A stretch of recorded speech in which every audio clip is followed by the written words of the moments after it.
Hello বন্ধুরা, কেমন আছো তোমরা? আজকে আমরা সেই অসাধারণ তিনটি ছেলে মেয়ের ম্যাজিক্যাল দুনিয়ার গল্পটির এপিসোড 3 ও 4 এক্সপ্লেন করব। আই হোপ তোমরা এপিসোড 1 আর 2 এর এক্সপ্লেন আগেই দেখে ফেলেছো। যদি না দেখে থাকো তাহলে ডিসক্রিপশন বক্সে লিংক দেওয়া আছে, সেখান থেকে চাইলে দেখে আসতে পারো। বেশি কথা না বলে চলো আজকের এক্সপ্লেন ভিডিওটি শুরু করা যাক।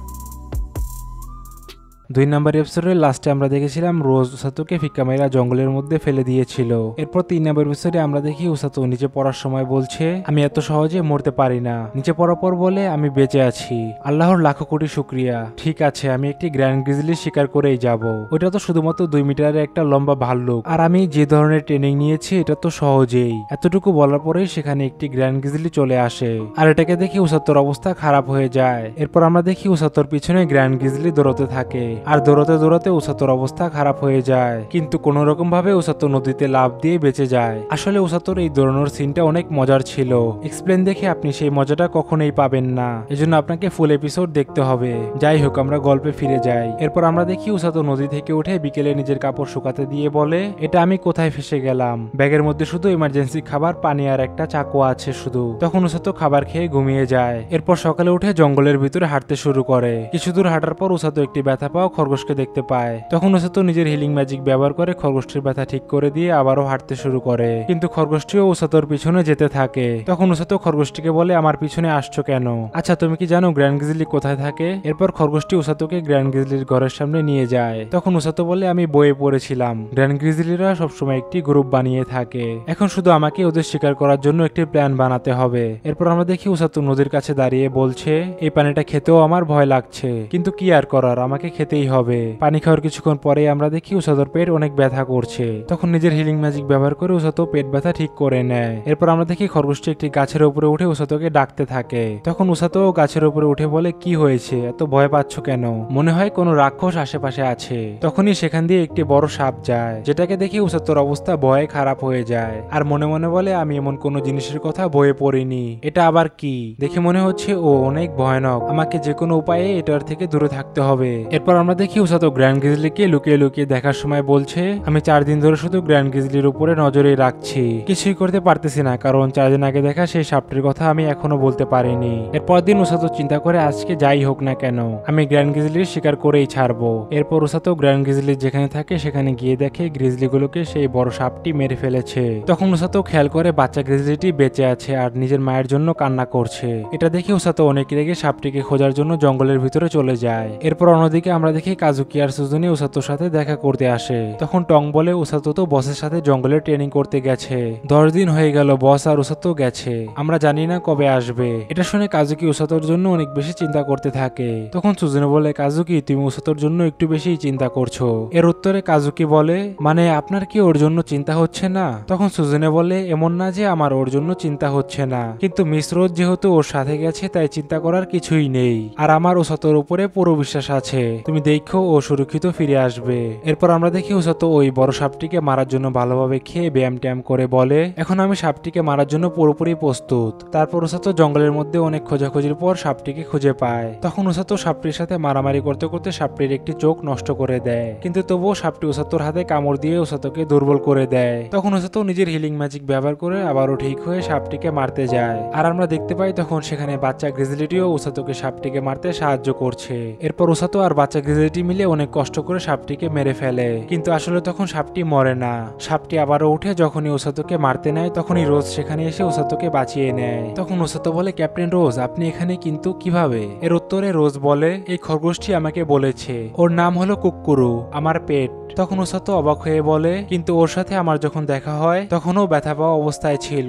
এটা শুনে রোজ হেসে বলে, বলদ কোথাকার, এই খরগোশটি তো শুধু তোমার বিশ্বাস পাওয়ার জন্য নাটক করেছিল, আর আমি পুরো সময় তোমার আশেপাশেই ছিলাম যাতে কোনো বিপদ হলে তোমাকে সাহায্য করতে পারি। আমি তোমার কাজের মাঝখানে আসতে চাইনি, কিন্তু কে জানতো এই সাপটি তোমার কাজের মাঝখানে এসে পড়বে। তখন উসাতো বলে, আপনি সাপটিকে চিনেন? এর উত্তরে রোজ বলে, এটাকে শয়তান সৈন্যরা বানিয়েছে, আর এটা এতটা শক্তিশালী যে পুরো একটি সেনাদল মিলে এটাকে মারতে পারেনি, কিন্তু আমি এটাই চেয়েছিলাম, তোমাকে তোমার থেকে বেশি শক্তিশালী কারোর সাথে লড়াই করাতে, আর আস্তে আস্তে সবকিছু মজায় পরিণত হয়। আমি দেখতে চেয়েছিলাম লাস্ট পর্যন্ত কি হয়। এটা শুনে উসাতো বলে, আপনার এই মজার জন্য আমার জীবন জীবন চলে যেতে পারতো। তখন বাচ্চা গ্রিজলিটি উসাতোর সাথে খেলতে থাকে, আর এটা দেখে রোজ বলে, এই ব্লু গ্রিজলি, এই লুজারকে তোমার পিঠে উঠিয়ে আমার সাথে চলো। এরপর রোজ উসাতোকে আর বাচ্চা গ্রিজলিটিকে হাতে উঠিয়ে বাসার দিকে যেতে থাকে। তখন রোজ উসাতোকে বলে, তুমি তোমার পরীক্ষায় পাশ করেছো, কিন্তু তুমি এখনো যুদ্ধে আমার সাথে লড়াই করার জন্য প্রস্তুত না। একটা কথা বলি, নিজের ব্যথাকে নিজের উপরে চাপ সৃষ্টি না করতে দেওয়া ও ব্যথা পাওয়ার পর নিজের বুদ্ধি দিয়ে কাজ করা, এটা অন্য দুই জাদুঘর কখনোই পারেনি। এজন্য তোমার নিজের উপর গর্ব করা দরকার। তুমি তাড়াতাড়ি তৈরি হয়ে যাবে, আর শয়তান সৈন্যরা খুব শীঘ্রই আক্রমণ করবে। এটা শুনে উসাতো একটু অবাক হয়ে বলে, তাড়াতাড়ি আক্রমণ করবে মানে? আর এখানেই তৃতীয় এপিসোডটি শেষ হয়ে যায়। 4 নম্বর এপিসোডের শুরুতে আমরা দেখি উসাতো বলে, এর মানে এই যুদ্ধ যে কোনো সময়ই শুরু হতে পারে। তখন রোজ বলে, হ্যাঁ, তুমি যুদ্ধে আমার সাথে সবার সামনে থাকবে, যাতে ব্যথা পাওয়া লোকদের ঠিক করতে পারো। এর উত্তরে উসাতো বলে, কিন্তু সত্যি কথা বলতে আমার মনে হয় না আমি এটা করতে পারবো। তখন রোজ বলে, আমাদের হাতে এখনো আরেকটু সময় বাকি, এটা শেষ হওয়ার আগে তৈরি হয়ে যাও। এরপর সিন চেঞ্জ হয় আর আমরা দেখতে পাই শয়তান রাজা একটি মেয়ের সাথে কথা বলছে। মেয়েটির নাম হলো অ্যামেলিয়া। রাজা বলছিল লিঙ্গা সাম্রাজ্যের মধ্যে আক্রমণ করার প্রস্তুতি কেমন চলছে। তখন অ্যামেলিয়া বলে, মহারাজ, আমাদের সব সৈন্যরা আক্রমণ করার জন্য প্রস্তুত আছে, শুধু আপনার হুকুমের অপেক্ষায় আছি আমরা। এটা শুনে রাজা বলে, অনেক ভালো, গতবার তো কোনোভাবে ওরা বেঁচে গিয়েছিল, কিন্তু এইবার যাতে বাঁচতে না পারে। তখন অ্যামেলিয়া ঠিক আছে মহারাজ বলে সেখান থেকে চলে যায়। এরপর আমরা দেখি অ্যামেলিয়া চলে যাওয়ার সময় হিরিলুক নামে একটি লোক তাকে বলছে, কিছু সময় আগে আমি নতুন আর একটি শয়তান রাক্ষস বানিয়েছি, তুমি কি ওইটা দেখতে চাও? তখন অ্যামেলিয়া বলে, ঠিক আছে চলো। এরপর হিরিলুক বলে, কি কেমন লাগলো? এই শয়তান রাক্ষসটা আগেরটার থেকেও অনেক বেশি বিষাক্ত আর ভয়ানক। এটা শুনে অ্যামেলিয়া বলে, এটাকে হতেই হবে আগেরটার থেকে ভয়ানক, কিন্তু আগেরটা তো যুদ্ধে পালিয়ে গিয়েছিল। তখন হিরিলুক বলে, ওইটাকে সিগলেস অনেক মেরেছিল তাই পালিয়ে গিয়েছিল, কিন্তু এটা আগেরটার থেকেও অনেক বেশি শক্তিশালী। এটা শুনে অ্যামেলিয়া বলে, লিঙ্গার সাম্রাজ্যের মধ্যে সিগলেসের থেকেও বেশি সমস্যা করার মতো লোক আছে। এছাড়াও হিলার রোজ আর তার সাঙ্গপাঙ্গরা তো আছেই, তারা যুদ্ধে সৈনিকদের ব্যথা পাওয়ার সাথে সাথেই তাদের উঠিয়ে নিয়ে গিয়ে আবারও ঠিক করে দেয়। তখন হিরিলুক বলে, হ্যাঁ বুঝেছি, কিন্তু তুমি তো এবার সেনাপতি, তাই যুদ্ধে তুমি একা যেতে পারবে না। এর উত্তরে অ্যামেলিয়া বলে, হ্যাঁ এজন্যই তো আমি যুদ্ধের জন্য একজনকে তৈরি করেছি, কালো সাম্রাজ্যের অমর জাদুঘর ব্ল্যাক নাইট। এরপর সিন চেঞ্জ হয় আর আমরা দেখি উসাতো বলছে, বিছানায় শোয়া কত মজার, আর আমি তো টঙের নাক ডাকাও মিস করছিলাম। তারপর উসাতো বাচ্চা গ্রিজলিটার জন্য খাবার নিয়ে এসে বলে, ব্লুরিন এই নাও তোমার সকালের খাবার। তখন ব্লুরিন মজা করে খেতে থাকে। ঠিক তখনই সেখানে রোজ এসে বলে, ব্লুরিন, তাহলে তুমি ওর নাম ব্লুরিন রেখেছো? যাই হোক, আমি এই ভালুকটার ব্যাপারে মহারাজের সাথে কথা বলেছি, তিনি ওকে রেস্কিউ টিমের সাথে থাকার অনুমতি দিয়েছে। চলো এখন তোমার ট্রেনিং এর সময় হয়েছে। এরপর আমরা দেখি উসাতো ব্লুরিনকে কাঁধে নিয়ে বলছে, আমি ওকে কাঁধে নিয়ে রেখেছি কেন?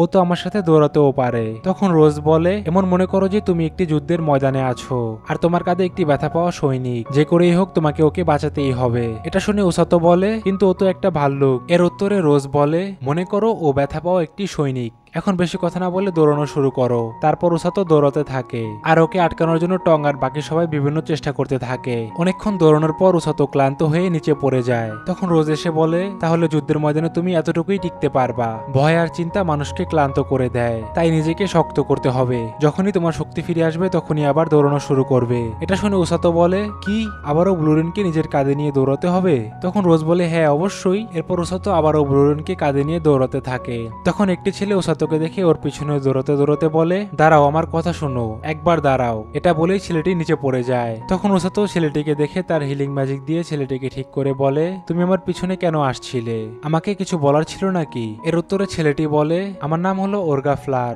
আমিও তোমার মতন রেস্কিউ টিমের একজন হিলার, তোমাকে হাই বলতে চাইছিলাম, তোমার সাথে দেখা করে ভালোই লাগলো। তখন উসাতো বলে, কিন্তু তুমি তো মাত্রই জ্ঞান হারিয়ে ফেলেছিলে। এটা শুনে ফ্লার হেসে বলে, আসলে সত্যি বলতে আমি নিজেকে তেমন হিল করতে পারি না, কিন্তু অন্য কাউকে ভালোভাবে হিল করতে পারি। তখন উসাতো বলে, ওহ তাহলে হিলাররাও কয়েক ধরনের হয়? আচ্ছা আমাকে একটা কথা বলো, যুদ্ধে হিলারদের কি কাজ থাকে? এর উত্তরে ফ্লার বলে, টং আর বাকি সবাই তো ব্যথা পাওয়া সৈন্যদের পিছনে নিয়ে আসে, তখন আমি আর আমার বোন দুজনে মিলে তাদের হিল করতে থাকি, আর ক্যাপ্টেন রোজ যুদ্ধের ময়দানে গিয়ে সৈন্যদের মৃত্যুর হাত থেকে বাঁচিয়ে তাদের হিল করে। তখন উসাতো বলে, ক্যাপ্টেন রোজ চায় আমিও যেন তার সাথে যুদ্ধের ময়দানে গিয়ে সৈন্যদের বাঁচিয়ে হিল করি। এটা শুনে ফ্লার একটু অবাক হয়ে বলে, ক্যাপ্টেন রোজের তোমার উপরে অনেক বিশ্বাস আছে, তাই এই কথা বলেছে, এটা মনে রাখবে সব সময়। আচ্ছা এখন আমাকে আমার ক্লিনিকে ফিরে যেতে হবে, না হলে আমার বোন আমাকে মেরেই ফেলবে। তারপর ওসাতো ফ্লারকে বাই বলে চলে যায়। এরপর আমরা দেখি ওসাতো সুজনের সাথে দেখা করতে যায়। তখন সুজনে ব্লুরিনকে দেখে অনেক এক্সাইটেড হয়ে যায় আর তাকে ধরতে চায়, কিন্তু ব্লুরিন সুজনেকে ধরতেই দেয় না তাকে।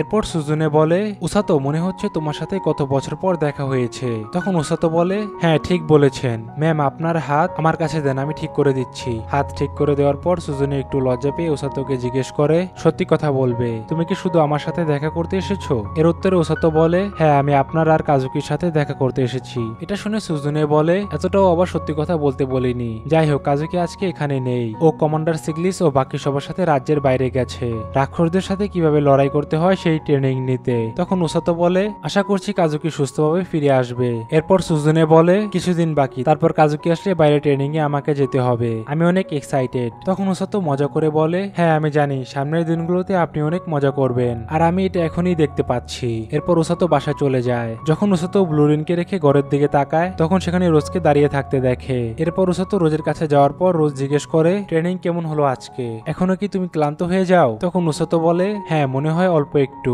আমি এখনো আরেকটু ট্রেনিং করতে চাই। ক্যাপ্টেন রোজ, আপনি আমাকে বলেছিলেন আমাকে আরো শক্ত হতে হবে, কিন্তু আমি ওই ভয়ানক সাপটির থেকে অনেক কষ্ট করে নিজেকে বাঁচিয়েছি, এজন্য আমি ভয় পেয়ে গিয়েছিলাম। আসলে আমি লড়াই করতে পারি না, না পারি কাউকে মারতে, কিন্তু আমি কাজুকি, সুজুনে আর বাকি সবাইকে যেভাবেই হোক বাঁচানোর চেষ্টা করব, কারণ আমি রেস্কিউ টিমে। এটা শুনে রোজ অনেক বেশি খুশি হয়ে ওসাতোকে বলে, আমরা ময়দানে গিয়ে নিজের জীবন বাজি রেখে হলেও সবাইকে মৃত্যুর মুখ থেকে বাঁচিয়ে নিয়ে আসব, কারণ আমরা হলাম হিলার, এটাই আমাদের কাজ, এটা সবসময় মনে রাখবা। এরপর সিন চেঞ্জ হয় আর আমরা দেখতে পাই ওসাতো ঘুমাচ্ছে। তখন রোজ ওসাতোর উপরে একটি ব্যাগ রেখে বলে, উঠো, মহারাজ তোমাকে বাইরে পাঠাতে চায়। তখন ওসাতো বলে, তাহলে আপনি এটা আমাকে গতকাল বলতে পারলেন না? এটা শুনে রোজ বলে, মহারাজ চাই তুমি হিরো সুজনের ট্রেনিং এর সময় তার সাথে থাকো। আর এখানেই 4 নাম্বার এপিসোডটি শেষ হয়ে যায়। বন্ধুরা, আজকের এই এক্সপ্লেন ভিডিওটি আপনার কাছে কেমন লাগলো কমেন্ট করে জানাতে পারো। ভিডিওটি ভালো লাগলে লাইক করো। দেখা হচ্ছে পরবর্তী কোনো এক্সপ্লেন ভিডিওতে। আল্লাহ হাফেজ।